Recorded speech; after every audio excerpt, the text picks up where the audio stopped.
नमो अर्हन्ताणं नमो सिद्धाणं नमो आयर्याणं नमो उवझायाणं नमो लोये सौवसाहुणम् मंगलम भगवान वीरो मंगलम गौतमो गणी मंगलम कुंद कुंदाद्यो जैन धर्मोस्तु मंगलम सर्वमंगल मांगल्यम सर्वकल्याणकारकं प्रधानं सर्वधर्माणां जैनं जयतु शासनम् जैनं जयतु शासनम् तीन भुवन में सार वीतराग विज्ञानता शिव स्वरूप शिवकार नमः त्रियोग समारिके।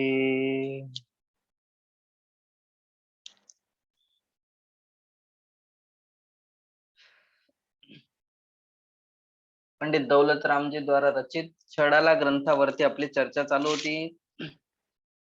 पहिली ढाल दुसरी ढाल आपली कंप्लीट झाली होती। सम्यक दर्शनची चर्चा आपण करत होतो। सम्यक दर्शनची चर्चा झाली। सम्यक दर्शन निश्चय सम्यक दर्शन कशास म्हणतात, व्यवहार सम्यक दर्शन कशास म्हणतात हे आपल्याला सांगितलं। आता ज्यांना हे सम्यक दर्शन प्रगट झालं त्या सम्यक दृष्टी जीवांची परिणती काय असते, आतमध्ये तर किती बदल झाला हे तर आपल्याला सांगितलंच। आतमधून त्यांची श्रद्धान बदललं, त्यांची मान्यता बदलली, त्यांची रुची बदलली, त्यांचा बघण्याचा दृष्टिकोन बदलला, परंतु बाहेर सुद्धा काय काय त्यांच्यामध्ये बदलाव होतो ते आपल्याला इथे 8 प्रकारचे अंग आणि 25 प्रकारच्या दोषांच्या माध्यमाने सांगण्याचा प्रयत्न करत होते। ठीक आहे, कालपर्यंत आपण किती प्रकारचे दोष आणि किती प्रकारचे गुण बघितले, किती झाले होते आपले? 4 झाले। 4 समजले तुम्हाला? एक एक अंग एक एक दोष आपल्याला समजायचा आहे आणि समजून घेऊन करायचंय काय, थोडा बदल आपल्यामध्ये सुद्धा घटित करायचा आहे। फक्त ऐकायचं नाहीये, फक्त ऐकल्याने काही सुद्धा होत नाही, ऐकून काहीही गाडी चालणार नाहीये। समजलं? काय होणार मग की त्याला आपल्याला थोडं थोडं थोडं थोडं रोज प्रॅक्टिकल आपल्याला करून बघायचंय। मला शंका उत्पन्न होऊ द्यायची नाहीये। जर कांक्षा उत्पन्न होत असेल, देवदर्शन करत असताना, हे करत असताना, धार्मिक क्रिया करत असताना, कुठलंही काम करत असताना, तर समजून घ्यायचं की आपल्याला त्यांच्या वचनांवरती विश्वास नाहीये। म्हणजे जर इच्छा उत्पन्न होत असेल तर आपल्याला हेच माहित नाही की त्यांनीच हे सांगितलेलं आहे की कर्माच्या अनुसार सर्वांना सर्व काही मिळत असतं, सर्व काही भेटत असतं। ज्याच्या पुण्याचा उदय असतो त्याचे त्याचे सगळे काम होत असतात, ज्याच्या पापाचा उदय असतो त्याचं काही काम होणार नाही। आणि आपण जर त्यांच्याकडे जाऊन हे अशी इच्छा वगैरे ठेवत असू, हे काम करत असताना सुद्धा जर इच्छा ठेवत असू, त्याचा अर्थ हा आहे की आपल्याला कर्मांवरती विश्वास नाहीये। ठीक आहे, म्हणून काय सांगितलं की जिन वच में शंकान धार वृष भव सुख वांछा न भाने आणि मुनी तन मलिनन देख घिनावे तत्व कुतत्व पिछाने। 3 नंबरचा अंग कोणता होता? 3 नंबरचा अंग फटाफट बोलायचंय। काय होता 3 नंबरच्या अंगाची चर्चा केली होती आपण? निर्वचिकित्सा अंग, निर्विचिकित्सा अंग होता। कोण प्रसिद्ध झालं या अंगामध्ये, निर्विचिकित्सा अंगामध्ये? कोणता राजा? उद्यायन उदयन नाही, उद्यायन राजा। ठीक आहे, स्टोरी आपण बघितली, काय झालं होतं, काय अवस्था झाली होती, काय परिस्थिती बनली होती, तरी सुद्धा एवढी परिस्थिती बनून सुद्धा त्यांनी घृणा नाही केली, त्यांना ग्लानी उत्पन्न नाही झाली आणि ते मुनिराज आहेत, अनंत गुणांनी भरलेले आहेत, सर्व गुण संपन्न आहेत, हा विचार करून मग त्यांना आहार दिला आणि स्वतःची चूक आहे हे स्वीकार केलं। ही सम्यक दृष्टींची परिणती असते। हे सम्यक दृष्टी विचार करत असतात। नाहीतर एखादा भिकारी जरी आला ना आपल्या जवळ एकतर आपण त्याला खायला कुठले कुठले काय काय जुनं राहिलेलं देतो आणि प्लस त्याच्या शरीराकडे बघून त्याच्याकडे बघून किती ग्लानी उत्पन्न होते की नाही होत? ही आपली परिणती असते. पण इथे सांगतायत की असं नाही करायचं, असं केलं तर काही फायदा नाही. समजलं? 4 नंबरचा अंग, 4 नंबरचा कोणता होता? 4 नंबरचा आमूढ दृष्टी अंग. आमूढ दृष्टी अमूढ अंग. दृष्टी नावाचा कोणता अंग? अमूढ दृष्टी नावाचा अंग. काय स्वरूप होतं त्याचं? अमूढ दृष्टी म्हणजे काय? अमूढ दृष्टीचा अर्थ काय होणार? तुला पुष्कळ. सत्यावर ओळखणे.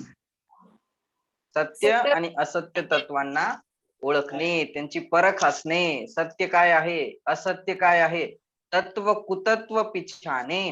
पिछाने म्हणजे त्यांची ओळख असते. बाहेर कुठलंही प्रत्येक काम करत असताना खरी गोष्ट काय आहे, खोटी गोष्ट काय आहे, या दोघांमध्ये त्यांना बॅलन्स असतो. ही गोष्ट करायची की नाही करायची, ही करण्यायोग्य आहे की नाहीये, ही मी करू शकतो की नाही करू शकत, असं बॅलन्स त्यांच्या मनामध्ये, त्यांच्या ज्ञानामध्ये कंटिन्यू असतं. समजलं? तत्व कुतत्व. तत्व की बात.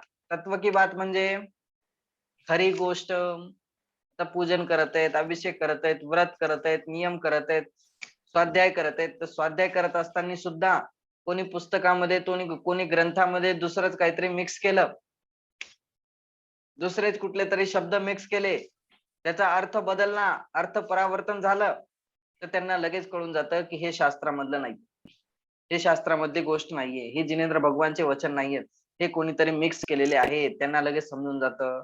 प्रॅक्टिकल जीवनामध्ये सुद्धा ते प्रॅक्टिकल करतात. समजलं? जीव आहे तर जीवानुसारच वागणं असणार. बाहेर भलेही व्यवहारमध्ये काहीही करत राहो, परंतु मान्यता त्यांची एकदम परफेक्ट असणार. मान्यतेमध्ये काहीही चूक नसणार. मानताना ते स्वतःला जीवच समजणार. उद्गलाला किंचित सुद्धा आपलं नाही समजणार. विषय भोगांमध्ये किंचित सुद्धा त्यांचं मन नाही लागणार. भोगत असून सुद्धा ते विलुप्त असतात. त्याला म्हणतात अमूढ दृष्टी. अमूढ दृष्टी म्हणजे तत्व आणि कुतत्वाची खरी पेहचान, खरी ओळख त्यांना असते आणि प्रत्येक ठिकाणी ते त्याचा प्रयोग करत असतात. समजलं? कोण झालं या अंगामध्ये प्रसिद्ध? काय नाव सांगितलं त्यांचं? कोण प्रसिद्ध झालं? रेवती राणी. कोण झाला? रेवती राणी झाली. रेवती राणी, आपण स्टोरी पण ऐकली की कितीही प्रलोभन दाखवले, साक्षात भगवान प्रगट झाले. कोणकोणते? ब्रह्माजी, विष्णूजी, महेशजी सगळे प्रगट झाले, परंतु ती बघायला सुद्धा गेली नाही. ती विचार सुद्धा केला नाही, तिच्या मनामध्ये विचार सुद्धा आला नाही की मला सुद्धा जायचं. नाहीतर आपण आपल्यासारखे असते कोणी, तर चला आपण एकदा बघून तर येऊ, काय फरक पडतो. बघायला काय जाते, बघण्यामध्ये काय बिघडते, दर्शन तर करणार नाही. ब्रह्माजी प्रगट झालेले, विष्णूजी प्रगट झालेले, चला बघून येऊ, असं झालं असतं की नाही? बघणं म्हणजे सुद्धा आपण त्यांची लगेच प्रशंसा करतो. अरे किती सुंदर आहे, किती वाव आहे. प्रशंसा झाली म्हणजे समजून घ्यायचं ग्रहित मिथ्यात्व झालं. त्यासाठी बघण्यामध्ये सुद्धा प्रॉब्लेम आहे. बघायला सुद्धा जायचं नाही. बघितलं तरी आपलं श्रद्धान ते बिघडवतात, आपली मान्यता ते बिघडवतात आणि श्रद्धान मान्यता बिघडली की मग समजून घ्यायचं सगळंच बिघडलं. ठीक आहे? तिथे तरी देव लोक ते वेश धारण करून आले होते. एका देवाने परीक्षा करण्यासाठी हे सगळं केलं होतं आणि साक्षात तीर्थंकर सुद्धा विराजमान झाले. साक्षात तीर्थंकर प्रगट झाले.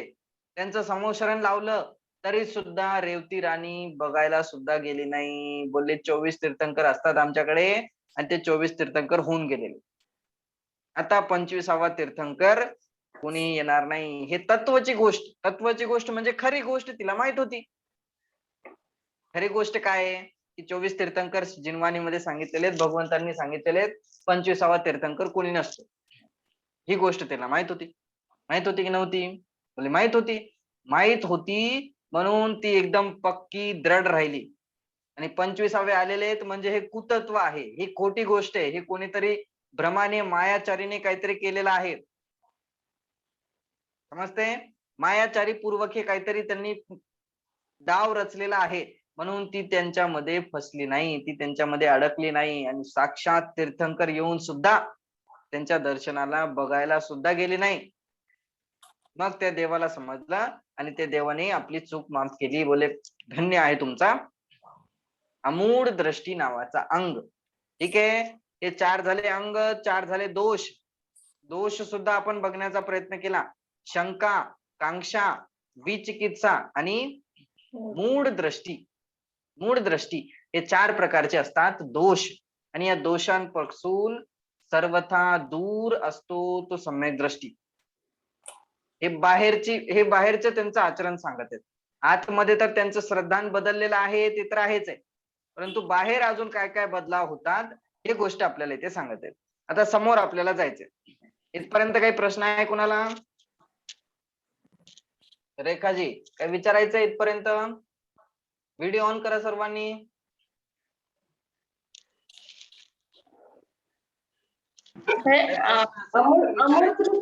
अमूढ दृष्टीची एकदा थोडस एक्सप्लेन करा ना. अमूढ दृष्टी, अमूढ दृष्टीचं आम्ही काल केलं होतं. काल तुम्ही रेकॉर्डिंग एकदा ऐकून घ्या. ओके. आणि परत याच्यात सांगतो. याच्यामध्ये अमूढ दृष्टी म्हणजे काय? सत्य असत्य तत्वांचा निर्णय करून, बघा इथे समोर लिहिलेले पेज नंबर 75 पेज नंबर काढा. पेज नंबर 75 पासून आपल्याला एक एक अंग वाचत जायचं. ओके. पहिला अंग काय आहे? निशंकित नावाचा अंग. बघा काय लिहिलं त्यामध्ये? तत्व हेच असून असेच आहे या प्रकारे जिन वचनामध्ये तत्वामध्ये दृढ विश्वास ठेवणे हे निशंकित अंग होय. तत्व म्हणजे काय? तत्व म्हणजे वस्तू स्वरूप. तत्व म्हणजे वस्तूचा स्वभाव. वस्तूचा स्वभाव काय आहे? जे आहे, जे जसं आहे तसं मानणं. राईट. जी वस्तू जशी आहे त्याला तसं स्वीकार करणं, त्याला म्हणतात ते आहे तत्व. आणि स्वीकार केलं तर जिनेंद्र भगवानच्या वचनामध्ये तुम्हाला शंका राहिलेली नाहीये. जीव तत्वाचं स्वरूप काय सांगितलं, अजीव तत्वांचं स्वरूप काय सांगितलं, ते तत्वांचं स्वरूप आपण मागे आता बघून आलेलो आहोत. अजीव मध्ये कोण कोण येणार? पुद्गल, धर्म, अधर्म, आकाश, काल यांचं स्वरूप सुद्धा आपण तसंच स्वीकार करणं. जीव आहे मी, तर माझं काय काम आहे, मी काय करतो, मला काय केलं पाहिजे, या सगळ्या गोष्टी माहित पाहिजेत. मात्र जानना मेरा काम, याच्यापेक्षा दुसरं मी काही करू शकत नाही.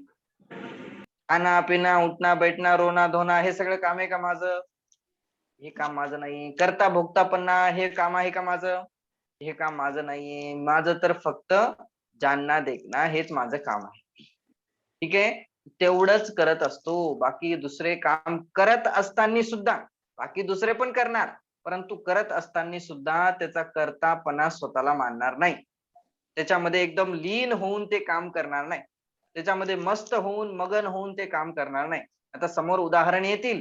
गेही पे ग्रह मेन रचे, जलते भिन्न कमल हे, नगर नारी को प्यार यता, कादे में हेम अमल हे. म्हणजे सम्यक दृष्टींची परिणती कशी असते ते आपल्याला आता समोर अजून सांगणार आहे. समजलं? आता याच्यामध्ये काय लिहिलं? दुसरा पॉइंट बघा. निकांक्षित नावाचा अंग. संसार सुखाची इच्छा न करणे हे निकांक्षित नावाचा अंग आहे. हे बघा, हे खूप समजण्या योग्य गोष्ट आहे आपल्याला. कारण की आपल्या प्रत्येक कामामध्ये किंवा कुठे ना कुठे हे संसार सुखाची इच्छा आपली येतेच येते. येते की नाही येत? प्रत्येक कामामध्ये आपण स्वतःच लावून बघायचं. आपण स्वतःलाच लावायचं आहे की मला अरे हे ते संसार सुखाची इच्छा येते, तर समजून घ्यायचं ते धर्मामध्ये येणार नाही, हे मला करायचं नाही. संसार सुख प्राप्त करण्यासाठी धर्माचा सहारा घेतला जात नाही. धर्म तर आपल्याला काय? यो धरती उत्तमे सुखे, संसार सुखामधून काढून मोक्ष सुखाची प्राप्ती करून देईल, जे अनंत सुखाची प्राप्ती करून देईल त्याला म्हणतात धर्म. आणि संसार सुख कशाच म्हणतात? जे पुण्याने पण संसार सुखच मिळतं, पापाने संसार दुःख मिळतं, पैशाने पण तेच मिळणार आहे. बाकी बाहेरचे खूप साधन आहेत ज्याने संसार सुख मिळतं. धर्माचा सहारा कशाला घ्यायचा आहे? धर्म कशाला पाहिजे तुम्हाला? त्यासाठी एक एक काम करत असताना आपल्याला लक्ष राहायला पाहिजे. समजलं?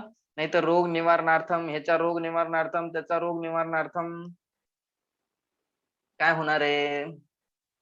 होत तर काहीच नाही. पहिली गोष्ट हे तर समजून घ्यायचं. हे तर आपल्याला पक्क माहितीये, होणार तर काहीच नाही. एवढा कोरोना पसरला होता. सगळे लोक सगळ्यांच्या आपापल्या पुण्याच्या उदयाने जे जे चांगले होणार होते, ज्यांची आयु बाकी होती ते चांगले झाले. ज्यांचा पापाचा उदय होता, जे जे जाणार होते त्यांची आयु कंप्लीट झाली होती ते गेले. ज्यांना जेवढी प्रॉब्लेम होणार होती तेवढी प्रॉब्लेम त्यांना झाली. खूप जणांनी व्रत हे काय काय म्हणतात शांती विधान केले, कोणी शांती धारा केली, कोणी काय काय करत राहिले. त्याने काय होणार आहे? सगळ्यांनी केली ना. भावना काय होती? कोरोना रोग निवारणार्थम. मग झालं का? का नाही झालं? की असं बोलून सुद्धा होत नाही, असं करून सुद्धा होत नाही. त्यांनी काही सुद्धा होणार नाही, त्याचा काहीही संबंध नाहीये. ही गोष्ट आपल्याला इथे सांगत आहेत. उलटे ती आपली इच्छा कशाची आहे? संसार सुखाची अजून इच्छा आहे की माझं शरीर जर चांगलं झालं तर मी अजून भोगणार. कोणाची ही इच्छा नसते की मी व्रत धारण करणार. असते का? ज्याला ज्याला कोरोना झाला होता त्याची अशी इच्छा होती का की अरे आता मी भगवंतांची अभिषेक करत आहे, पूजा करत आहे, जर हे माझं कोरोना जर बरोबर झाला तर मी व्रत धारण करीन. अशी होती का इच्छा? अशी तर कोणाचीच इच्छा नव्हती. इच्छा काय होती? उलटे अरे आता अजून माझं खूप बाकी आहे, माझ्या मुलांचे लग्न बाकी आहेत, हे बाकी आहे, ते बाकी आहे, ते बाकी हेच काम होतं. आणि हे काय आहे? ही सगळी संसार सुखाचीच इच्छा आहे. समजलं? त्यासाठी प्रत्येक काम करतांनी, धार्मिक क्रिया करतांनी, पूजन, भक्ती, दर्शन, आराधना, रात्री भोजन त्याग, आपण आलोप्यास सोडतो, हे सगळ्या गोष्टी करत असताना कुठेही संसार सुखाची इच्छा ठेवायची नाही. रात्री भोजन त्याग केला कशासाठी? काही जण सांगतात डाएट साठी. डाएट साठी सोडलं. काही जण सांगतात आम्ही यांचा त्याग केला, आम्ही तेलकट खाणार नाही, आम्ही गोड जास्त खाणार नाही. का खाणार नाही? का खाणार नाही? की शुगर वाढते, बीपी वाढते, हे होतं ते होतं, यासाठी आम्ही खाणार नाही. मग ते धर्मामध्ये येणार का? ते धर्मामध्ये येणार नाही. त्यांनी त्यांनी पुण्य बंद होणार नाही तुम्हाला. ते धर्मामध्ये येणार नाही. समजलं? काय येणार नाही? कारण की तुमचं उद्देशच वेगळे. तुम्ही दुसऱ्या उद्देशाने केलेले. त्याचा त्याग तर केलाय, तुम्ही सोडलेलं तर आहे. परंतु उद्देश काय आहे? की डाएट झालं पाहिजे, शरीर चांगलं राहिलं पाहिजे, शुगर वाढली नाही पाहिजे, हे तुमचं उद्देश आहे. समजलं? म्हणून असं काही करायचं नाही जेणेकरून संसार सुखाची इच्छा होईल. हे सम्यक दृष्टींचं अंग आहे. सम्यक दृष्टींच्या जीवनामध्ये हे असणार. आपल्याला पण सम्यक दृष्टी बनायचंय तर आपल्यामध्ये सुद्धा हे इच्छा नसली पाहिजे. सांसारिक सुखाची, सांसारिक भोगांची इच्छा, स्वर्गाची सुद्धा इच्छा नसली पाहिजे. कशाची? स्वर्गाची सुद्धा इच्छा ठेवायची नाहीये की मी स्वर्गात जाईल, स्वर्ग भेटेल मला, पुढच्या जन्मामध्ये मनुष्य बनेल, मी असं होईल, मी तसं होईल, पुढच्या जन्मामध्ये चांगलं होईल, नरकात जायचं नाहीये मला, यांच्यामध्ये जन्म घ्यायचा नाहीये, स्वर्गात जायचंय, यासाठी मी धर्म करणार. गई भैंस पाणी में. समजलं? धर्म कशासाठी करायचा? धर्म कशासाठी करतो आपण? धार्मिक क्रिया कशासाठी करतो? आत्मिक शांतीसाठी. बस आत्मिक शांतीसाठी. आणि तुम जैसा बनने के कारण शरण तुम्हारी आया. बस भगवान मी तुमच्या जवळ कशासाठी आलो? की तुमच्यासारखं बनण्यासाठीच मी तुमच्या जवळ आलेलो आहे. बाकी मला कुठलीही इच्छा नाहीये. बाकी मला कुठलंही काही करायचं नाहीये. कुठल्या मंत्रावरती, कुठल्या मनीवरती विश्वास ठेवायचा नाही. कुणी काय ते चंद्र देणार, कुणी काय देणार, याचं हे घरात ठेवलं तर असं होईल, हे घरात ठेवलं तर असं होईल, हे तुमच्या घरात ठेवलं तर असं होईल. हे काहीही होणार नाही. हे सगळे नैमित्तिक संबंध असतात. त्यासाठी यांच्यावरती विश्वास ठेवायचा नाही. हे ग्रहित मिथ्यात्वामध्ये येत. समजलं? आता समोर जायचंय आपल्याला. 2 पॉइंट झाले. सांसारिक सुखाची इच्छा नसणे हे निकांक्षित नावाचा अंग आहे. आणि जर सुखाची इच्छा असेल तर हे दोष आहे. कांक्षा नावाचा दोष आहे. समजलं? बघा जरा विचार करायचा आपल्याला. ज्याचं लक्ष डायरेक्ट मोक्ष प्राप्ती आहे, डायरेक्ट सिद्ध बनणं आहे, डायरेक्ट सिद्ध भगवान बनण्याचा मार्ग आपल्याला इथे धर्मामध्ये सांगितलेला आहे. ज्याचं लक्षच डायरेक्ट एवढं उंच आहे, त्याला हे स्वर्ग वगैरे हे कोणती मोठी गोष्ट आहे? कोणती मोठी गोष्ट आहे? ते आपोआप मिळतात. सर्वार सिद्धी वगैरे काय काय काय करावं लागणार तिथं जाण्यासाठी? परत मनुष्य बनण्यासाठी काय करायचं? विदेश क्षेत्रात जाण्याची इच्छा असते काही जणांची. विदेश क्षेत्रात जाण्यासाठी काय करायचं? असं विचार करतात ना. काही जण असतात, अरे समोरचा भाऊ सुधारला पाहिजे, समोर मला मनुष्य नाही तरी देव पर्याय तरी मिळाली पाहिजे. ज्याचं लक्षच बघा, ज्याचं लक्ष हाय लेवलचं असतं ना, त्याला ह्या छोट्या मोठ्या गोष्टी सहज मिळत असतात, सहज प्राप्त होतात. महावीर भगवानचा जीव तिर्यंच्या पर्यायामध्ये, शेरच्या पर्यायामध्ये होता. त्यावेळेस त्यांचं लक्ष काय होतं? डायरेक्ट सम्यक दर्शन धारण केलं, तीर्थंकर बनणार होते, तेव्हामधून मेले आणि मनुष्य पर्याय धारण केले, आपोआप मिळाली. काय केलं त्यांनी नवीन? नवीन काय केलं काम? नवीन काही सुद्धा केलं नाही. काही करत बसले? कुठलं विधान केलं, कुठले पूजन केली, कुठलं काय करत बसले का? काहीही केलं नाही. परिणाम चांगले ठेवले, वस्तू तत्वाचा निर्णय केला. त्यांना निर्णय तर पहिले होताच, परंतु अजून पक्क श्रद्धान झालं, सम्यक दर्शनची प्राप्ती झाली आणि त्यांचं भलं होणार होतं, म्हणून ते बरोबर ते आपोआप त्यांना मार्ग मिळाला. समजलं? आता समोर जायचंय. तिसरा पॉइंट. तिसरा कोणता आहे? निर्विचिकित्सा अंग. बघा इथे खाली अजून काय पॉइंट लिहिलेला आहे? सम्यक दृष्टी किंवा व्रतिग्रहस्थास. व्रतिग्रहस्थ म्हणजे, व्रतिश्रावक म्हणजे कोणते गुणस्थान वाले? व्रतिश्रावक. 7 ते 12. 6 ते पंचम गुणस्थान. Very good. कोणते गुणस्थान वाले? पंचम गुणस्थान वाले व्रतिश्रावक असतात. आपण बघितलं होतं 6च्या वरती सगळे मुनिराज असतात, श्रावक नसतात. 6व्यापासून वरती सगळे मुनिराज असणार 12व्यापर्यंत. 13व्या 14व्या मध्ये भगवान असतात. समजलं?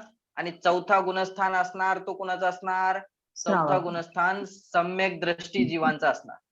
सम्यक दृष्टी जीव, ज्यांना सम्यक दर्शन प्राप्त झालेले, ज्यांची श्रद्धान बदललेले, त्यांचा चौथा गुणस्थान असणार. आणि पाचवा गुणस्थान व्रतिश्रावकांचा असतो. व्रतिश्रावक म्हणजे ज्यांनी अनुव्रत धारण केलेले, जे एल्लक जी आहेत, क्षुल्लक जी आहेत, आरिका माता जी आहेत, अनुव्रतांचे धारी, सम्यक दर्शन प्लस अनुव्रत व्रत झालेले आहेत, त्यांना म्हणतात श्रावक. समजलं? इथे काय लिहिलं? सम्यक दृष्टी किंवा व्रतिग्रहस्थास प्रयोजनभूत तत्वामध्ये कधीही संदेह म्हणजे शंका असत नाही. तसेच त्याची आत्मतत्वामध्ये अविचल श्रद्धा असते. प्रयोजनभूत तत्व म्हणजे काय? प्रयोजनभूत तत्वांमध्ये, बोला, हे आपण वाचलेलं आहे सगळं. प्रयोजनभूतचा पण अर्थ आपण बघितलेला. प्रयोजन दुसऱ्या म्हणजे ढाली बोला. प्रयोजनभूत म्हणजे उपयोगाचे ना. हे व्हेरी गुड. प्रयोजनभूत म्हणजे आहेत आपल्या. हा, व्हेरी गुड, खूप छान. तुम्हाला लक्षात आहे. काय सांगितलं? जीवादी प्रयोजन भूत तत्व सरधे तिन माही विपर्ययत्व. वाचलं होतं की नाही? दुसऱ्या ढालीमध्ये जीवादी प्रयोजनभूत सातत्व, त्यांच्यावरती सरधे तीन माही विपर्ययत्व. विपर्ययत्व म्हणजे की त्यांच्यावरती सरधे म्हणजे श्रद्धान जर विपरीत केलं तर ते मिथ्या दर्शन मध्ये जाणार. आणि हे प्रयोजनभूत सातत्व आहेत. प्रयोजनभूतचा अर्थ काय आहे? की आपल्या कामाचे, आपलं जे प्रयोजन आहे ना, प्रयोजन म्हणजे लक्ष, आपलं काय उद्देश काय आपला? की आपल्या सर्वांना सुखी व्हायचंय. सुखी होणं हा आपला उद्देश आहे, त्याच्याशिवाय दुसरा काही उद्देश नाहीये. सगळ्यांचे उद्देश वेगवेगळे बनवून ठेवलेले आहेत आपण. मला हे करायचंय, मला ते करायचंय, मला हे बनायचंय, मला हे करण्याचंय, ते उद्देश आहेत. परंतु त्यांच्या मागे एक मेन उद्देश लपलेला आहे. तो कोणता आहे? की सुखी होणे हाच सगळ्यांचा उद्देश आहे. समजलं? तर मग या प्रयोजनाची, या उद्देशाची पूर्ती कशाने होणार? की ज्याने पूर्ती होणार. आपण भले काही काम करत राहू, परंतु त्याने पूर्ती होणार नाही. त्यांनी एकाच कामाने पूर्ती होणार, ते म्हणजे कोणतं? की 7 तत्वांवरती प्रयोजनभूत जे सात तत्व आहेत, प्रयोजनभूत जे सात तत्व सांगितलेले आहेत, त्यांच्यावरती श्रद्धान केलं तर काय होईल? की सम्यक दर्शनची प्राप्ती होऊन जाईल. आणि सात तत्वांचं स्वरूप आपण समजलं होतं. ठीक आहे, म्हणून इथे काय लिहिलं की प्रयोजनभूत तत्वांमध्ये कधीही संदेह असत नाही, कधीच शंका उत्पन्न होत नाही. जीव तत्व काय आहे, अजीव काय आहे, आश्रव बंध संव निर्जरा मोक्ष, आश्रव बंध करण्यायोग्य नाहीये. ते कितीही मोठं पुण्याचं काम करत असो, किती मोठं पुण्याचं काम करत असो, काहीही करत असो, आहार देत असतील, सिद्धचक्र विधान करत असतील, पूजन करत असतील, भक्ती करत असतील, स्वाध्याय करत असतील, करत असताना सुद्धा ते त्याच्यामध्ये अटकत नाहीत. ते असं समजतात की हे सुद्धा मला करण्यायोग्य नाही, हे सुद्धा मला सोडण्यायोग्य आहे, हे सुद्धा मला सोडून द्यायचंय, अशी त्यांची भावना असते. म्हणजे हे आश्रव आणि बंधाचे काम कोणते? पुण्य आणि पाप. पुण्य आणि पाप दोन्हीही आश्रव आणि बंधाचे कारण आहेत. म्हणून आश्रव बंध तत्वाला ते हेय समजतात आणि संवर निर्जरा मोक्ष तत्वाला ते चांगलं समजतात आणि ते आपल्यामध्ये प्रगट करण्याचा प्रयत्न करतात. समजलं? मग सात तत्वांमध्ये त्यांना किंचित मात्रही संदेह नसतो, शंका नसते. कोणाची गोष्ट चालू आहे? सम्यक दृष्टी जीवांची गोष्ट चालू आहे. कोणाची? सम्यक दृष्टी किंवा व्रती ग्रहस्थास. पहिलेच वाचलं ना आपण. कोणाची गोष्ट चालू आहे? सम्यक दृष्टी किंवा व्रती ग्रहस्थास प्रयोजनभूत तत्वांमध्ये संदेह नसतो, शंका नसते. आपल्याला पण बनायचंय की नाही? आपल्याला पण सम्यक धारण करायचंय की नाही? मग आपण आत्ताच विसरून गेलो तर कसं होणार? आत्ताच आपण वाचलं, आत्ताच पाठ केलं, आपल्याला तेच लक्षात राहत नाही तर संदेह काय राहील? संदेह तर लांबचीच गोष्ट आहे, शंका तर नंतरची गोष्ट आहे. अजून आपल्याला लक्षातच राहत नाही, पक्क श्रद्धानच नाहीये, तीच गोष्ट आपण विसरून जातो जी कामाची आहे, जी प्रयोजनभूत आहे. तर मग कसं चालणार? समजते माझं सांगण्याचा उद्देश काय आहे? की ह्या कामाच्या गोष्टी आहेत सगळ्या, यांच्याशिवाय गाडी चालणारच नाही, यांच्याशिवाय काम होणारच नाही. तुम्हाला हे माहित नाहीये की नंदीश्वर द्वीप मध्ये किती जिनालय आहेत, सुमेरू पर्वत किती मोठा आहे, गुणस्थान काय आहेत, या गोष्टी माहिती आहेत नाही माहिती काही फरक पडत नाही. परंतु जर या गोष्टींचा निर्णय नसेल, हे प्रयोजनभूत लावलेले, प्रयोजन म्हणजे ही प्रयोजनभूत गोष्ट आहे, ही आपल्या उपयोगाची गोष्ट आहे, ही आपल्या कामाची गोष्ट आहे, याच्याशिवाय काहीही गाडी चालत नाही. सम्यक दर्शन, सम्यक ज्ञान, सम्यक चारित्र्य होणार तर कशामुळे? त्याच्यामुळेच होणार. काय सांगितलं सम्यक दर्शनची डेफिनेशन काय होती? जीवादी सात तत्वांवरती यथार्थ श्रद्धान, त्याला सम्यक दर्शन म्हणतात. किंवा आत्मश्रद्धान म्हटलं तरी सम्यक सात तत्व आलेत. सम्यक ज्ञान कशास म्हणतात? की सात तत्वांचं यथार्थ ज्ञान, त्याला सम्यक ज्ञान म्हणतात. सम्यक चारित्र्य कशास म्हणतात? की ज्याला सम्यक दर्शन सम्यक ज्ञान आहे त्याचे सगळं चारित्र्य सम्यक चारित्र्य असणार, त्याची सर्व क्रिया सम्यक चारित्र्यामध्ये येणार, आत्मस्वरूपामध्ये लीनता, त्याला सम्यक चारित्र्य म्हणतात. मग या कामाच्या गोष्टी आहेत, हे जे दोष आणि हे जे गुण सांगत आहेत ते सुद्धा आपल्याला पक्के पाहिजेत, त्याच्यावरती सुद्धा आपलं काम झालं पाहिजे. समजलं? तरच होणार आहे. आणि हे काम आपल्या स्वतःलाच करायचं. केव्हा करायचंय? होईल होईल होईल होईल होईल होईल होईल नाही, कोणाचा भरोसा नाहीये. परत हे शरीर मिळेल ह्याचाही भरोसा नाहीये, परत मनुष्यभाव मिळेल याचाही भरोसा नाहीये. त्यासाठी होईल होईल करत बसायचं नाही. जो होईल होईल करतो त्याचं कधीच होत नाही, कधीच होणार नाही. ही तर आहेच. लौकिक लौकिक गोष्ट सुद्धा बघायची आपल्याला. लौकिक सुद्धा जे आपण काम करतो ना, जाऊ दे उद्या करू, जाऊ दे उद्या करू, परवा करू, अजून टाइम बाकी आहे, अजून टाइम बाकी, ते कधीच होत नाही. ते काम बिघडूनच जाणार. समजलं? म्हणून आता समोर सांगणार पंडित दौलतरामजी की लाख बात की बात यही निश्चय उर लाओ. लाखो काम करा, तुम्ही काय करायचंय ते करा, ते आम्हाला माहित नाही. बाहेरचं तुम्हाला एक काम सांगितलं, तुम्हाला पैसे कमवायचे आहेत तर किती झंझट करता, ते करण्यासाठी किती काम करता, किती डोकं लावता? तसंच सेम टू सेम तुम्हाला काय करायचंय करा, 100 काम करा, लाखो काम करा, काही फरक पडत नाही. परंतु ते करत असताना सुद्धा हे एक काम केल्याशिवाय जाऊ नका. हे एक काम करूनच आपल्याला जाण्याचा उपदेश इथे दिलेला आहे. समजलं? बघा आता समोर काय लिहिलं, तसेच त्याची आत्मतत्वामध्ये अविचल श्रद्धा असते. जशी श्रद्धा 7 तत्वांवरती आहे तशीच अविचल श्रद्धा ही आत्मतत्वामध्ये सुद्धा असणार. मी जीव आहे असं तो स्वतःला स्वीकार केलेला आहे समोर. व संसारातील भोग आणि विषय सुख हे हेयच आहे. हेयच आहे, हेयच आहे म्हणजे त्यांच्यामध्ये किंचित मात्र सुद्धा सुख नाहीये, त्यांच्या प्रती आसक्ती भाव नाहीये. समजलं? म्हणजे त्यांच्याकडे बघा, पहिले तर राजा महाराजा होते सगळे, त्यांच्याकडे तर किती भोग सामग्री असायची, किती काय काय असायचं. आपल्याकडे तर काहीच नाहीये.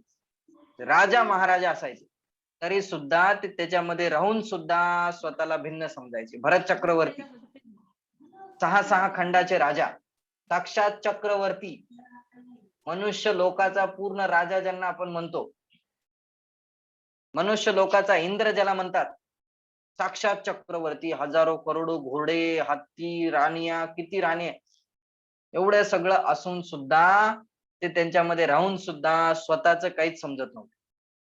हे माझं आहे असं समजत नव्हते. समजलं? त्यासाठी आपल्याला सुद्धा घरामध्ये राहायचंय, सगळे काम करायचे, सगळं काम करत असताना सुद्धा, प्रत्येक क्रिया करत असताना सुद्धा जास्त आसक्ती परिणाम त्याच्यामध्ये ठेवायचा नाही. जास्त आपलं पण त्याच्यामध्ये करायचं नाही. तुटलं तर तुटलं, खराब झालं तर खराब झाला, तर त्याची योग्यताच ती होती. चांगलं झालं तरी जास्त खुश व्हायचं नाही, वाईट झालं तरी जास्त बिघडू द्यायचे नाही. काय बिघडू द्यायचे नाही? आपले परिणाम बिघडू द्यायचे नाही. परिणाम आपले त्याच्याकडे लक्ष ठेवायचं. ते काच तुटला, ते ग्लास तुटला, ते चमचा तुटला, ते हे खराब झालं, ते हे खराब झालं, ते केसाची चिंता आहे आपल्याला, त्या ग्लासची चिंता आहे आपल्याला, त्या पुद्गलांची चिंता आहे आपल्याला, पण आपले परिणाम त्यांची चिंता आहे का? ते बिघडले तर साक्षात नरक भेटेल, ते बिघडले तर साक्षात निगोद भेटेल. ते ग्लास तुटला तर ते काय नाही, ते डबल दुसरा येईल. त्याला काय होणार? दुसरा येईल, ते त्याला काही प्रॉब्लेम नाहीये. त्याने जास्त काही नुकसान आहे का? त्याने जास्त नुकसान नाहीये. नुकसान कशाने? जर माझे भाव बिघडले तर मला नुकसान जास्त आहे, जर माझे परिणाम बिघडले तर मला नुकसान जास्त आहे. असे कर्म बनतील, असे कर्म बनतील आणि ते भोगावे मला स्वतःलाच लागतील. कोणाला भोगावे लागणार? मला स्वतःलाच भोगावे लागणार. ते भोगण्यासाठी कोणीही साथीदार नाहीये, कोणी सुद्धा सोबत येणार नाही. समजलं? जसं आपल्याला छोट्या घरातल्या एका गोष्टीची चिंता लागलेली असते, तसंच सेम टू सेम त्याच्यापेक्षा डबल चिंता आपल्याला आपल्या परिणामांची असली पाहिजे. समजते काही की नाही समजत? ज्याला परिणामाची चिंता असते, ज्याला आपल्या भावनेची चिंता असते, त्याच्याकडून वाईट काम होणारच नाही. नाही, आपल्या परिणामाची चिंता असणं ठीक आहे, पण कधी कधी आपल्याला नंतर लक्षात येते चूक झाल्यावर, मग ते पण परिणामाला सांभाळणं हे पण एक हे रस्ता असतो. तेच पुरुषार्थ आहे, ते तर करायचंच आहे. आणि कधी कधी नंतर लक्षात येणार, ते सुद्धा चांगले की नंतर समजलं तरी, नंतर लक्षात तरी आलं. नाहीतर काही लोकांना लक्षातच येत नाही, काही लोकांना आपली चूक कळतच नाही, काही जण मानायलाच तयार नसतात. तेच की नंतर म्हणजे आपल्याला नंतर समजलं तरी काही प्रॉब्लेम नाही. अरे ही माझ्याकडून चूक झाली आणि माझेच परिणाम बिघडले, आता इथून पुढे मी असं होऊ देणार नाही आणि माझंच बुरं होणार आहे, माझंच वाईट होणार आहे. दुसरे कोणाचं काही होणार नाही, कोणाला काही फरक पडणार नाही. तुम्ही किती ओरडलात, किती रागवलात, किती चिडचिड केली तरी समोरच्याला काही फरक पडणार नाही. कारण की त्याचं जसं होणार असणार आहे ते तसं होणारच आहे. समजलं? आपण प्रयत्न करून बघतो, किती काय सगळीकडे बघा तुम्ही. आपण सांगण्याचा प्रयत्न करतो, सांगण्याचा प्रयत्न आपण केला, समजवण्याचा प्रयत्न केला. दुसऱ्याचं नाही, आपली चूक आपल्याला समजणं हे महत्वाचं आहे. आपली चूक आपल्याला समजणं हे गरजेचं आहे. आणि चूक होऊ नये यासाठी परत प्रयत्न करायचे. प्रयत्न करणं. हा मग तेच ते डबल करत राहिलो तर काही फायदा मग नाही. त्याला अर्थ नाही ना. मग नुसतेच समजून परत तेच हा. करण्याचा अर्थ मग काय? समजून काही फायदा नाही. ठीक आहे, की जिनवानी आपल्याला प्रॅक्टिकल करायला सांगते. आणि ज्याला आपल्या परिणामांची चिंता असते त्याच्याकडून कधीच पाप होत नाही. त्याला प्रति समय हे आठवतं की नाही माझे भाव बिघडले नाही पाहिजे बस. न ज्याचे भाव बिघडणार नाही त्याची क्रिया आपोआप सुधारते. त्याची क्रिया पण सुधारणार, त्याचं सगळं सुधारणार, त्याच्यासोबत राहणारे वागणारे सुद्धा आपोआप सुधारणार. समजलं? त्यासाठी ही जिनवानी आपल्याला आतमधून बदलाव करण्याचा प्रयत्न करत असते आणि वस्तू स्वरूप याच्यामध्ये आधार बनणार. वस्तूंचं स्वरूप समजलं तर सगळ्या गोष्टी एकदम क्लिअर होतात. ठीक आहे, चला समोर बघा काय लिहिलं. संसारातील भोग आणि विषय सुख हे हेयच असते असाही त्याचा अंतर्यामी दृढ विश्वास असतो. काय शब्द लिहिलेले आहेत, लक्ष देऊन वाचायचे. कसा विश्वास आहे? संसारातील भोग, सर्व भोगण्याची सामग्री प्लस विषय सुख जे विषयांमध्ये आपण सुख समजतो ना, ते विषय सुख तर नाहीच आहे. मी कसं मानतात ते की ते हेयच आहे म्हणजे सोडण्यायोग्यच आहे. स्वर्गातील सुख सोडण्यायोग्यच आहे. करोडोचा भोग सामग्री सोडण्यायोग्यच आहे. मग ती 1000 रुपयाची असो, लाख रुपयाची असो किंवा करोडोची असो, सगळी भोग सामग्री सोडण्यायोग्यच आहे असा समजायचं. अशी त्यांची भावना आपल्यामध्ये आहे का? आहे का? असा विचार करायचा आहे, हे निर्णय करायचा आहे आणि पक्का निर्णय असतो. कसा निर्णय असतो बघा. हेयच असते असाही त्यांचा अंतर्यामी दृढ विश्वास असतो. अंतर्यामी दृढ विश्वास असणार, एकदम पक्क श्रद्धान असणार. 3 श्रद्धान इथे सांगितले. कोणकोणते श्रद्धान सांगितले? 3 विश्वास, 3 दृढता त्यांची सांगितली.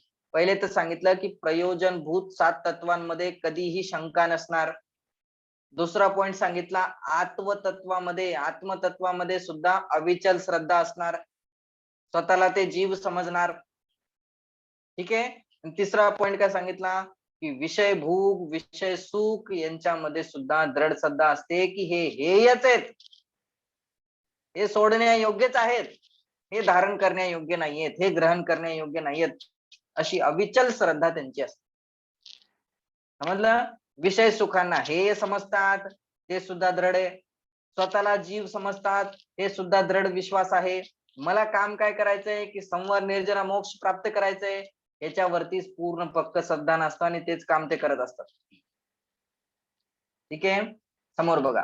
अंतर्यामी दृढ विश्वास असतो म्हणून जरी तो ग्रहस्थ आहे तथापि त्याला हे 2 गुण असण्यास विरोध नाहीये. भले तो ग्रहस्थ असला, भले त्याने अजून व्रत धारण केलेलं नाहीये किंवा मुनी बनलेला नाहीये, मुनी नसेल तरी सुद्धा हे दृढ विश्वास असल्यामुळे त्यांना हे गुण असतातच. कोणते? निशंकित आणि निकांक्षित.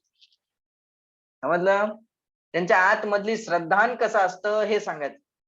आपण म्हणतो ना श्रद्धान बदलायचंय, तर श्रद्धान बदलणं म्हणजे काय हे आपल्याला इथे सांगितलं.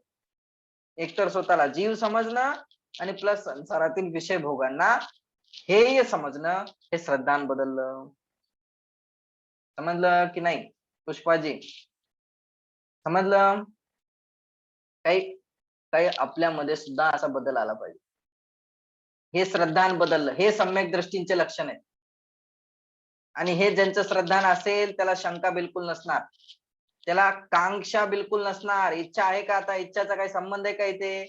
साफ स्पष्ट लिहिलेलं आहे की संसार विषय भोगांप्रती ते हे समजतात. मग संसार विषय भोगांची काही इच्छा राहिलीच नाही. धर्म करताना तर नाहीच नाही, बाकीचे काम करताना पण त्यांना संसार भोगाची इच्छा नसते. पहिले भोगलेले भोग त्यांचा सुद्धा विचार करत नाहीत. भोगे जो भोग पहले उनका न होय सुमिरन, हे सुद्धा विचार करत नाही. ते सुद्धा गेले, आता संपले. हे तर समाधी मरण पाठची भावना आहे. परंतु हे ज्याच्यामध्ये असणार ते समोर आपोआप बदल होत जाणार.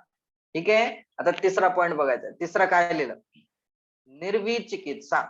विचिकित्सा म्हणजे घृणा करणे, ग्लानी करणे, आपल्या भाषेमध्ये नाक वाकडं तिकडे करणे, तोंड बिघडवणे. समजलं? आपण करतोच ना. काही घाणेरडी वस्तू बघितली तर आपल्याला घृणा होते, ग्लानी होते. ठीक. तर इथे काय सांगत आहेत की निर्विचिकित्सा म्हणजे ग्लानी न करणे, घृणा न करणे, त्याला म्हणतात निर्विचिकित्सा नावाचा अंग. आता आणि नाही, काय पॉइंट लिहिला? आम्ही इथे जेव्हा हैदराबाद मध्ये कसं आहे, ज्या मंदिरकडे जातो ना त्या मंदिरच्या पूर्ण रोडनी, दोन्ही साईडला पूर्ण नॉनव्हेजची दुकान आहेत, पूर्ण मंदिरला जाईपर्यंत. पण तिकडे नाही बघायचं म्हणलं तरी होत नाही, कारण दोन्ही साईडला असल्यामुळे नजर तर जातीच. पण त्यावेळेस मनात आपल्याला येते की हे काय, हे म्हणजे थोडस वाटतंय. तर ते पण ह्याच्यातच नाही, येते ना. ते आपल्याला ते दयामध्ये येणार. आपल्याला दया भावना येते की अरे हे लोक काय करत आहेत. हा, म्हणजे असं ते चांगलं वाटत नाही बघितल्यावर. मग ते भाव कसे ते तर आहेच. आता इथे काय सांगत आहेत? ग्लानी न करणे म्हणजे त्यांना बघितल्यानंतर घृणा उत्पन्न नाही होऊ देणे. आता दया तर येणार आपल्याला, आणि ते असे काम करत आहेत म्हणून आपल्याला वाईट पण वाटणार की अरे काय करत आहेत. नाही, पण आता ते सुधारणार पण नाहीयेत. त्यांच्याबद्दल पण आपल्या मनात विचारचे येतात ना, हे असलं का करते. ते दयामध्ये येणार. ते दया परिणाम आहे. ते आपल्यामध्ये आपले भाव चांगले असतात, आपले विचार चांगले असतात, म्हणून आपल्याला असं वाटतं की अरे हे काय करतात हे लोक, ठीक हे आहे. कसे खात असतील. आपल्याला तर ते बघायलाच नको वाटतं. हे कसे खात असतील असा आपल्यामध्ये विचार येतो आणि आपल्याला दया येते. हे दयामध्ये येणार. पण इथे ग्लानी न करणे, घृणा न करणे म्हणजे काय की बघा इथे लिहिलं, शरीर अपवित्र असूनही धर्माने पवित्र. शरीर अपवित्रच आहे. शरीराचा स्वभाव कसा आहे? अपवित्रच स्वभाव आहे. शरीर कसं आहे? अपवित्रच आहे. तुम्ही कितीही शुद्ध करा, कितीही स्वच्छ करा, त्याचा स्वभाव तो कधीच सोडणार नाही. कारण की ते बनलेलंच जगातील सगळ्यात घाणेरड्या वस्तूंनी, हड्डी, मांस, रक्त, पीप यांच्यापासून बनलेलं आहे.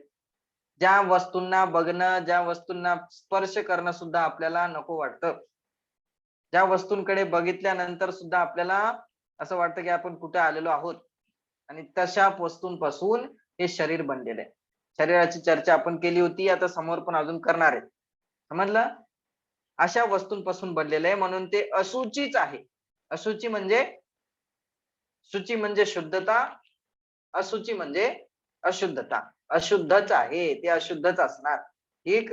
अपवित्र असूनही धर्माने पवित्र अशा मुनी आदिकांचे, ज्यांचं शरीर भलेही बाहेर अपवित्र दिसत आहे, परंतु अंतरंगमध्ये त्यांचा धर्म आहे, ज्यांची भावना चांगली आहे, ज्यांचे विचार चांगले आहेत, ज्यांच्यामध्ये सम्यक दर्शन, ज्ञान, चारित्र आदी रत्नत्रय बसलेले आहेत, असे मुनिराज त्यांच्या मलिन शरीर पाहून गुणांचे स्मरण करणे, शरीराची घृणा न करणे, हे निर्विचिकित्सा अंग होय. त्यांच्या शरीराकडे बघून घृणा उत्पन्न नाही होऊ देणे, त्यांच्या शरीराला बघून ग्लानी उत्पन्न न होऊ देणे, बल्कि शरीर न बघता त्यांच्या गुणांकडे बघणं हे गरजेचं आहे.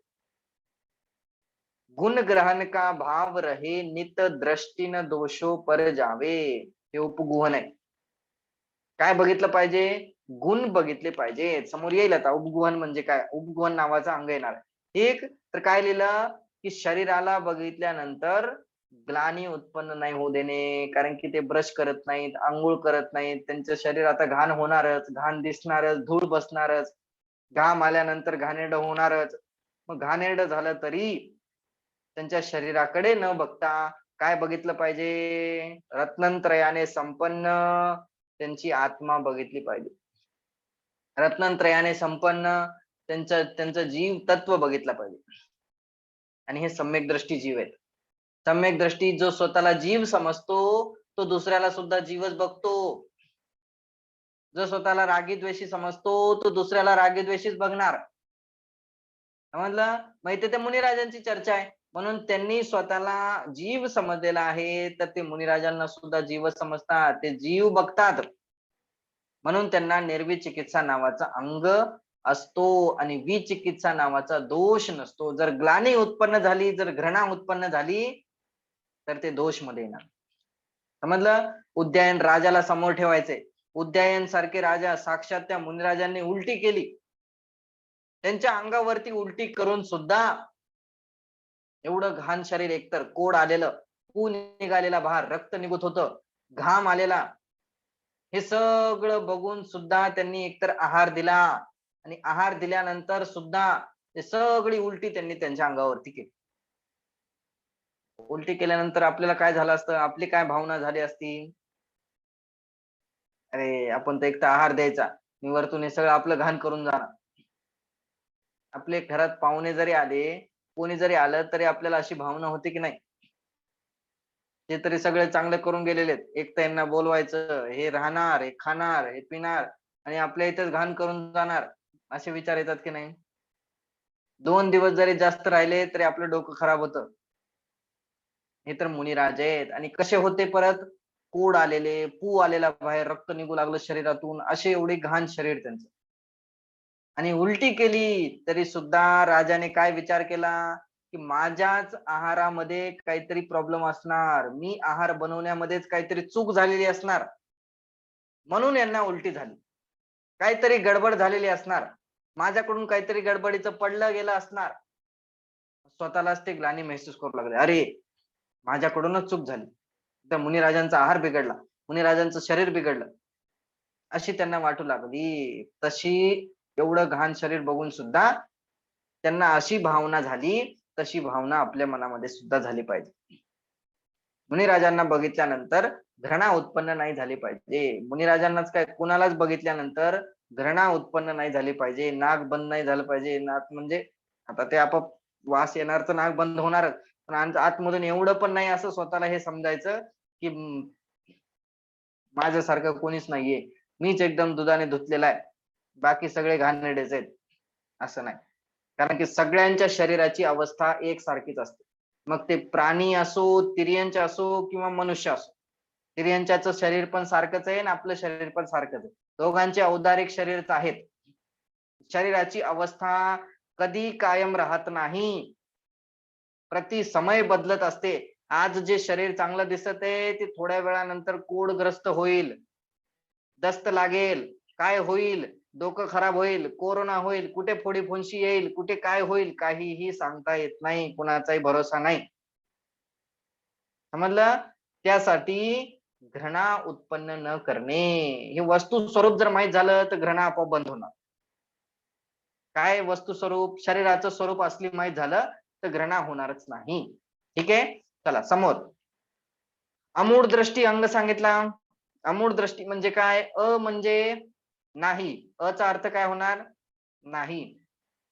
मूढ म्हणजे मूर्खतापूर्ण, मिथ्यापूर्ण, मूर्खतापूर्ण दृष्टी. दृष्टी म्हणजे नजर. ती मूर्खतापूर्ण नजर नसते, मूर्खतापूर्ण दृष्टी नसणार, मूढ दृष्टी नसणार, मिथ्या दृष्टी नसणार, खोटी दृष्टी नसणार, उलटी दृष्टी नसणार. कोणाची? जे सम्यक दृष्टी असणार. समोर बघा लिहिलं काय सांगितलं अमूढ दृष्टीचा अर्थ? सत्य असत्य तत्वांचा निर्णय करून, सत्य असत्य तत्वांचा, जे तत्व सांगितलेले आहेत, सत्य असो किंवा असत्य असो, ठीक आहे. असत्य तर नावाची कोणती गोष्टच नसते, जे काही असणार आहे ते सत्यच असणार आहे. सत्याचीच सत्ता आहे, असत्याची सत्ताच नाहीये. असत्य नावाची गोष्टच कुठे नाहीये. काय असत्य सांगा? असत्य कुठे आहे, झूट कुठे आहे? हे सगळं आपल्या लोकांच्या माइंड मध्ये बस. बाकी बाहेर कुठे आहे का? वस्तूमध्ये काही असत्य आहे का? वस्तूमध्ये असत्य नावाची कुठली गोष्टच नाहीये. अतत्व, अतत्व काही आहे का? अतत्व काहीच नाहीये. अतत्व काही सुद्धा नाहीये. ठीक आहे, म्हणून तत्व ज्याला माहितीये ते अतत्वापासून लांब राहणार. तत्व म्हणजे काय? की जिनवानीच्या अनुसार वस्तू स्वरूप. तत्व म्हणजे खरी गोष्ट.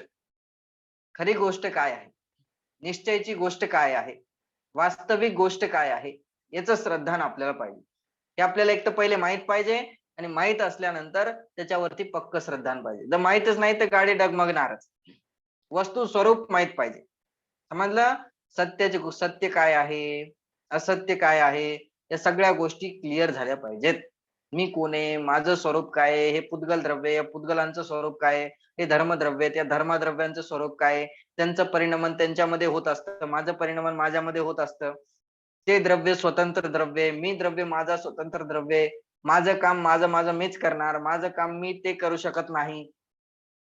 त्यांचं काम करण्याची जी बुद्धी आहे माझी, त्याला मिथ्यात्व म्हणतात. हे पक्क श्रद्धान पाहिजे.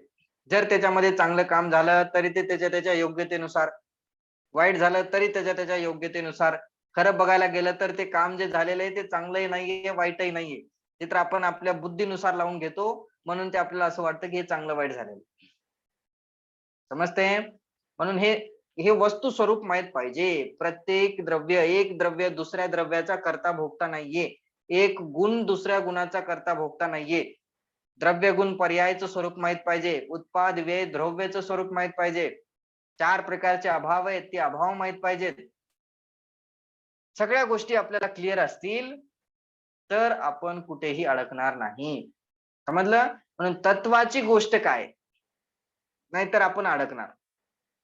हे मुनिराज आहेत, यांचं जर मला माझ्या अंगावरती जर असं झालं, यांचा जर आशीर्वाद मला मिळाला तर माझं कामच झालं. तर हे मूड झाला तुम्ही, ही मिथ्या दृष्टी झाला तुम्ही. हे मी असं केलं तर माझं असं होऊन जाईल, हे मिथ्या दृष्टी झाला तुम्ही. काही असं होणार नाही. समजलं? किंवा हे माझं असं करतील, हे मला असं करतील, कोणी कोणालाही काहीही करू शकत नाही. साफ स्पष्ट गोष्ट आहे. एक समोर चला काय लिहिलं याच्यामध्ये, सत्य असत्य तत्वांचा निर्णय करून मूढतेमध्ये न अडकता, मूढतेमध्ये न अडकता. मूढता काय असतात ते आपण बघू आता. देव मूढता, लोक मूढता, पाखंडी मूढता, हे सुद्धा बघायचंय. ठीक आहे, त्यांची सुद्धा चर्चा आता समोर येणार आहे. मूढता म्हणजे मूर्खता, म्हणजे की धार्मिक गोष्टींचा जी आपण क्रिया करत आहे त्यांचा निर्णय न करता आपण करत राहणे, त्याची खरा उद्देश न समजून करत राहणे. समजलं? उद्देशच माहित नाही आपण काय करत आहे, कशासाठी करत आहे, आणि फक्त करतो कशासाठी, घरातल्यांनी सांगितलं बघा देखादेखी करत राहतो. हे मूढता आहे. जोपर्यंत निर्णय होत नाही, जोपर्यंत पक्क श्रद्धान होत नाही, जोपर्यंत वाटत नाही की हे करायला पाहिजे, हे करण्यायोग्य आहे, तोपर्यंत नाही. समजलं? कारण की परीक्षा प्रधान जैन दर्शन आहे. परीक्षा करूनच तुम्हाला समोर जायचं, नाहीतर नाही जायचं, नाहीतर काही गरज नाहीये. समोर बघा, न अडकता दृष्टी स्वच्छ निर्दोष ठेवणे हे अमूळ दृष्टी अंग होय. दृष्टी बदलली पाहिजे. काय बदलायची आहे? सृष्टी बदलू शकत नाही. सृष्टी बदलू शकतो का? परिस्थिती बदलू शकतो का? परवस्तू बदलू शकतो का? परद्रव्य आहेत ते, परद्रव्यांमध्ये आपलं काही चालत नाही. बदलायचंय काय? की आपली मान्यता, आपली दृष्टी, आपलं ज्ञान जे उलट चाललेलं आहे, बस त्याला बरोबर करायचं. ते बरोबर केलं, काम झालं. बाकी दुसरं जैन दर्शन काहीही सांगणार नाही. जिनवानी आपल्याला काही सांगत नाही. ठीक आहे, ज्याची दृष्टी बदलली त्याची सृष्टी आपोआप बदलली. जो स्वतःला जीव स्वीकार करतो त्याला दुसरे पण जीव दिसतात. मग त्याच्याकडून हिंसा होत नाही, खोटं बोलणार नाही, चोरी करणार नाही, पाप होणार नाहीत, कषाय होणार नाहीत, काहीच होणार नाही. तो आपोआप सुखी होणार. समजलं? ज्याच्यामधून विकार निघून गेले तो आपोआप सुखी होतो. विकारावरती दृष्टी जी असते ती विकारावरती दृष्टी आपल्याला काढायची आहे. पर्याय दृष्टी बनायचं नाहीये. पर्याय दृष्टी बनलं तर त्याला मिथ्या दृष्टी म्हणतात. तर रागद्वेष होणार. म्हणून द्रव्य दृष्टी ठेवायची आहे. द्रव्यांवरती दृष्टी असली पाहिजे. ठीक आहे, बघा समोर. आता समोरचा अंग बघायचं आपल्याला. किती टाइम झाला? टाइम तर आपला झालेला आहे. एकदा थोडस आपल्याला फक्त वाचायचं आहे, बाकी यांची चर्चा आपण नेक्स्ट क्लास मध्ये करायची. ठीक, आता छंद बघायचा. छंदानुसार सुद्धा अर्थ करता आला पाहिजे. पहिल्या लाईन मध्ये काय सांगितलं? जिन वच में शंका न धार. जिनेंद्र भगवानच्या वचनामध्ये शंका न धारण करणे निशंकित नावाचा अंग आहे. ब्रश भव सुख वांछा न भाने. हे जे न लावलेले ना शंकाच्या नंतर न, ते न आपल्याला इकडे सुद्धा घ्यायचे. ठीक, शंका ऋष भव सुख वांछा न भाने. न भाने म्हणजे भव सुखाची वांछा कधी सुद्धा नसली पाहिजे. हे दुसरा अंग झाला, निशंकित नावाचा अंग. तिसरा अंग काय? मुनी तन मलिन मुनितन मलिन न देख घिनावे, न देख घिनावे, की मुनिराजांचं मलिन शरीर बघितल्यानंतर घिनावे म्हणजे घृणा न करणे. हे कोणता आहे? निर्विचिकित्सा नावाचा अंग आहे. ठीक. समोर तत्व कुतत्व पिछाने, तत्व आणि कुतत्वाची ओळख असली पाहिजे. सच्चाई आणि असच्चाई, सच्ची गोष्ट आणि खोटी गोष्ट या दोघांची ओळख आपल्याला असली पाहिजे. सच्ची गोष्ट म्हणजे खरी गोष्ट म्हणजे जिनवानीच्या अनुसार, वस्तू स्वरूपाच्या अनुसार, सर्वज्ञ भगवंतांनी जे सांगितलेलं आहे त्यांच्या अनुसार. बाकी मनाची गोष्ट खरी गोष्ट नाही, मनाची तर खोटीच असणार. ठीक आहे. तत्व कुतत्व पिछाने हे कोणतं आहे? अमूढ दृष्टी. समोर निज गुण अरु पर अवगुण ढाके, बाण निज धर्म बढ़ावे. आता हे उपगुहन नावाचा अंग आहे. उपगुहन नावाचा अंग काय सांगतो आपल्याला? बस याचा अर्थ बघायचा आहे आणि बाकी चर्चा नेक्स्ट क्लास मध्ये करायची. काय सांगितलं? निज गुण. निज गुण म्हणजे स्वतःचे गुण. अरु म्हणजे ओर, आणि काय? आणि की स्वतःचे गुण, आणि पर अवगुण. पर म्हणजे दुसरे, पर म्हणजे पर व्यक्ती, पर व्यक्तींचे अवगुण काय करायचंय? ढाके. ढाके म्हणजे झाकून ठेवायचे. काय काय झाकून ठेवायचे? स्वतःचे गुण आणि दुसऱ्यांचे अवगुण. ढाके याला काय म्हणतात? याला उपगुहन नावाचा अंग म्हणणार. काय म्हणणार? उपगुहन. उपगुहन म्हणजे झाकणं. उपगुहन म्हणजे ढाकणं, झाकून ठेवणे. उपगुहनचा अर्थ काय होतो? झाकून ठेवणे. काय झाकून ठेवणे? स्वतःचे गुण आणि दुसऱ्यांचे अवगुण. म्हणजे काय सांगायचं इथे?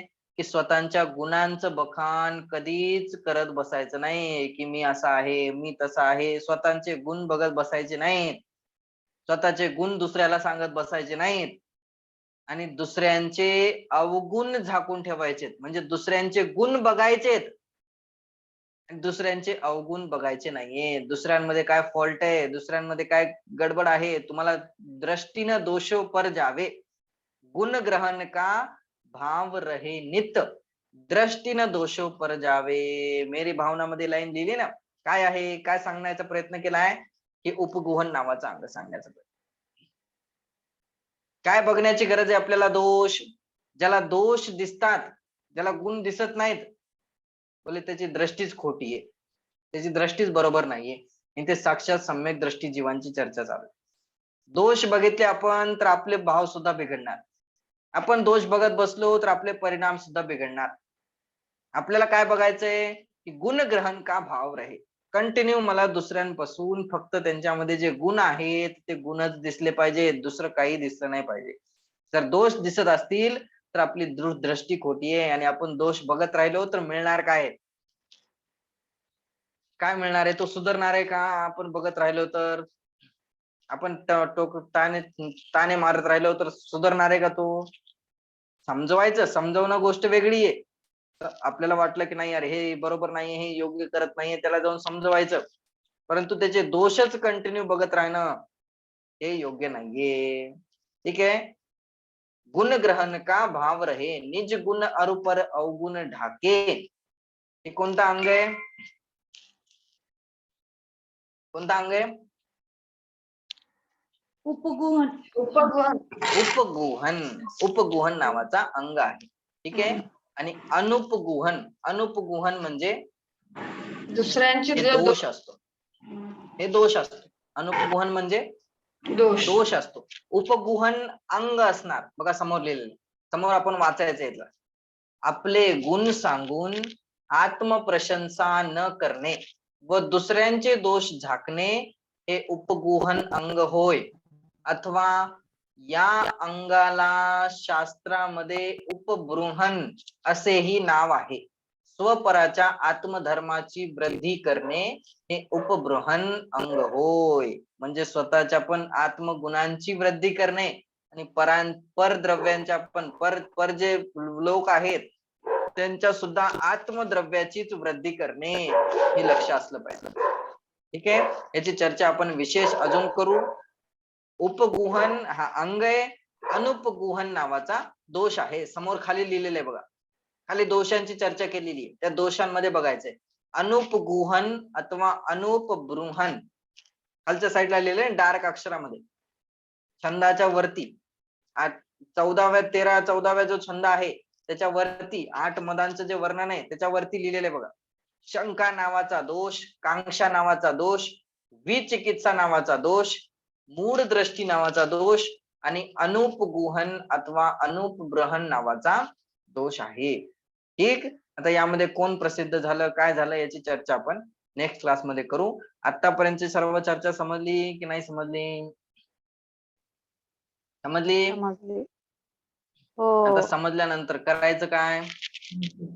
प्रयत्न करायचा तसं करायचं. काय करायचं? पण प्रयत्न दोष पण करायचा. समजले आणि गुण पण आपल्यामध्ये समजले. ते अंग आपल्यामध्ये पण यावे त्याचा प्रयत्न करायचा. Very good. प्रयत्न करायचा आणि रोज काही ना काही आपल्याला करत राहायचं. आचरण सुधारलं पाहिजे. हम्म. आचरण सुधारलं पाहिजे आणि प्लस आपल्यामध्ये बदल झाला पाहिजे. बदल नाही झाला तर मग काही फायदा नाही. नाही तर मग जिनवानी ऐकून काहीही अर्थ नाहीये. हे तर फक्त तोता रटंत होईल. तसं जे तोता रटंत असतो ना, त्या तोत्याला शिकवलं गेलं, त्या पोपटाला शिकवलं गेलं, काय शिकवलं गेलं? चोर शिकारी येईल, दाना टाकेल आणि दाना टाकला की आपल्याला त्याच्यामध्ये अडकायचं नाही, भुर उडून जायचं. दाना टाकला की अडकायचं नाही, भुर उडून जायचं, बस. असं त्याला रटवलं आणि तो त्याचा जो मालक असतो तो गेला निघून. आणि सेम तसंच झालं की शिकारी आला, दाना टाकलं आणि त्याने पकडून त्याला घेऊन गेला आणि तो फक्त बोलतच राहिला. काय बोलत राहिला? शिकारी येईल, दाना टाकेल आणि भुर उडून जायचं. त्याला त्याचा भाव काय माहितच नाही. म्हणजे आलं लक्षात, नुसतं हे पाठ करायचं नाहीये आपल्यामध्ये. फक्त पाठ करायचं नाही, नाही तर तो फक्त घोकत राहिला. फायदा काय झाला? पाठ करून ठेवायचं नाही नुसतं. नुसतं पाठ करायचं नाही, समजलं? त्याचा बदलाव झाला पाहिजे, ते फरक पडला पाहिजे. कारण की हे मनुष्य पर्याय मिळणं सुद्धा खूप दुर्लभ आहे. परत कधी मिळेल काहीही सांगता येत नाही. ठीक आहे, मनुष्य पर्यायाची दुर्लभता पण आपण समोर बघणार आहेत. त्यासाठी हळूहळू प्रयत्न आता सुरू करायचे. ठीक, कारण की आता असं वाटतंय की थोड्या गोष्टी, खूप साऱ्या जरा गोष्टी क्लिअर झालेल्या आहेत की नाही? आता अजून हळूहळू त्या समोर होत जातील आणि समोर आपण करणारच आहेत, त्याला काही प्रॉब्लेम नाहीये. परंतु बदलाव नाही झाला तर मग काहीच फायदा. ठीक आहे, चला बाकी चर्चा आपण नेक्स्ट क्लास मध्ये करू. ठीक, राणी भाभी समजलं की नाही?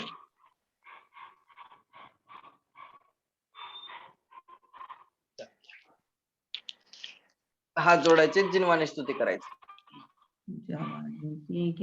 जावानी के ज्ञान से सूझे लोकालोक, सुवानी मस्तक नमो सदा देत हूँ लोक, सदा देत हूँ लोक.